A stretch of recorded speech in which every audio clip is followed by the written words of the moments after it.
তুমি আমার ভেঙে যাওয়া আঙুরবালার রেকর্ড, বনলতা সেনের প্রথম সংস্করণের মলিন মলাট, দিন শেষের স্তব্ধ নীল আকাশে নিভন্ত সাদা পাখি। তুমি আমার সত্তরের দশক, মুক্তির দশক। তুমি আমার অসম্পূর্ণ ভালোবাসা, শেষ না হওয়া কবিতা।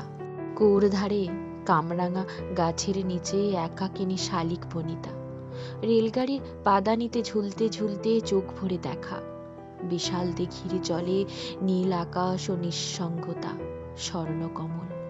পুলিশ ব্যারাকের দেওয়ালে আলকাতরার অক্ষরে গোটা গোটা লেখা, তুমি আমার চিনির চেয়ারম্যান, আমার চেয়ারম্যান। আমার মমতা আমার দুর্দিন, আমার স্মৃতি আমার দুর্ভাগ্য। তুমি আমার বেদনা, তুমি আমার পরাজয়, তুমি আমার আঙুরবালা, নিভন্ত সাদা পাখি, তুমি চিরদিনের শেষ না হওয়া কবিতা।